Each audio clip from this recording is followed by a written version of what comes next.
Coba kalau saudara lihat binatang ini. Binatang apa ini? Ada yang tahu? Ini binatang namanya Axolotls. Di Indonesia dikenal sebagai salamander. Ini binatang ini unik. Kenapa? Karena binatang ini dia tidak bisa kehilangan anggota tubuh manapun. Karena binatang ini punya kemampuan meregenerasi organ dan juga bagian tubuh yang putus atau hilang. Jadi misalnya ya bagian putus, silakan putus, nanti dia bikin kembali. Coba saudara punya tangan kalau putus bisa bikin kembali tangan keluar. Leher putus bisa bikin kembali. Tapi binatang ini dia bisa mengembalikan seluruh anggota tubuhnya yang putus. Jantung, dia bisa regenerasi jantung, regenerasi paru-paru, regenerasi sum-sum tulang belakang, dan bahkan bagian otaknya. Aneh sekali binatang seperti ini. Tapi dari mana binatang ini punya kemampuan? Semua diciptakan oleh Tuhan.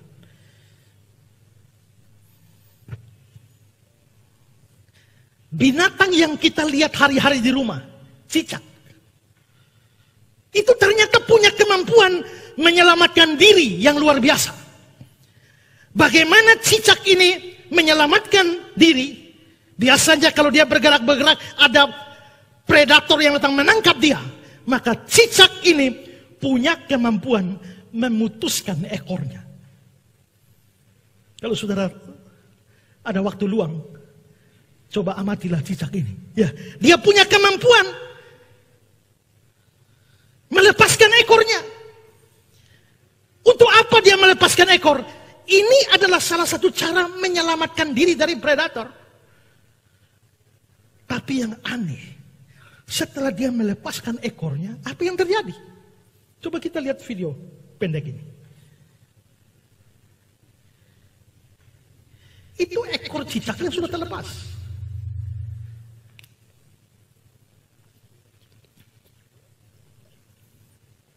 Kenapa ekor cicak sudah terlepas masih bisa goyang-goyang?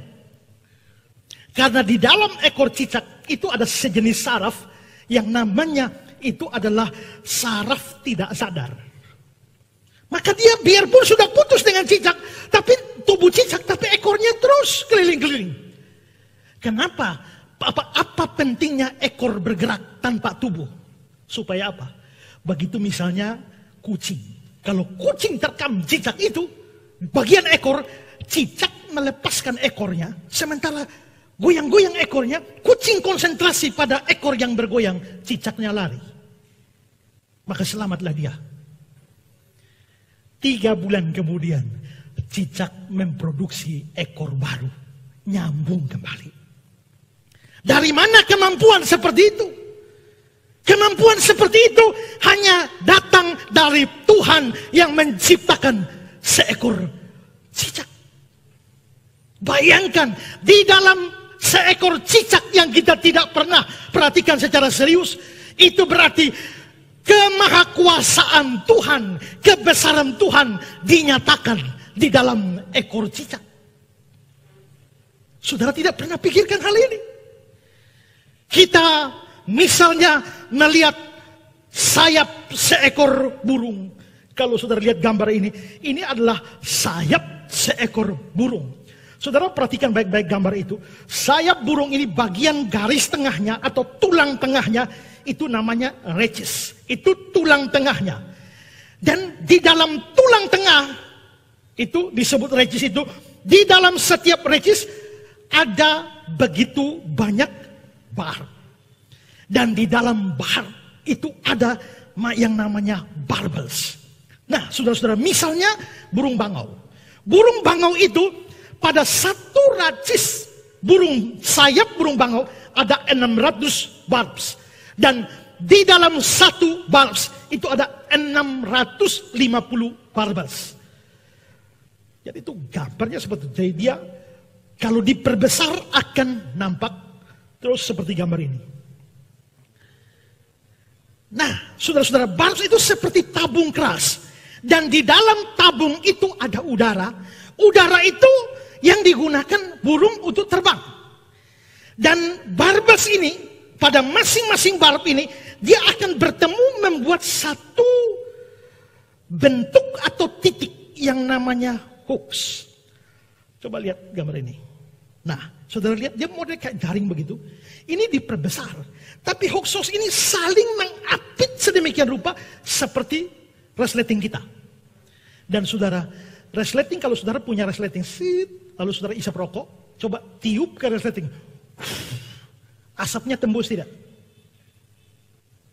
Setelah 2 ditaruh resleting, asapnya tembus tidak? Tembus. Tapi yang terjadi pada sayap burung ketika dia ada resletingnya di situ, ditaruh begini, tiup, tidak ada satu angin pun bisa lewat. Saking rapatnya. Apa pentingnya itu? Ini penting begitu burung. Kalau burung mengepakkan sayapnya, tapi ada lubang-lubang di situ, maka angin akan masuk, dia nggak bisa terbang, tidak bisa naik. Tapi begitu dia semuanya rapat, maka udara yang ditekan ke bawah tidak ada yang menembus, satu celah pun tidak ada. Maka begitu dia tekan, seluruh udara yang ditekan itu ke bawah, maka burung ini bisa terangkat dan naik.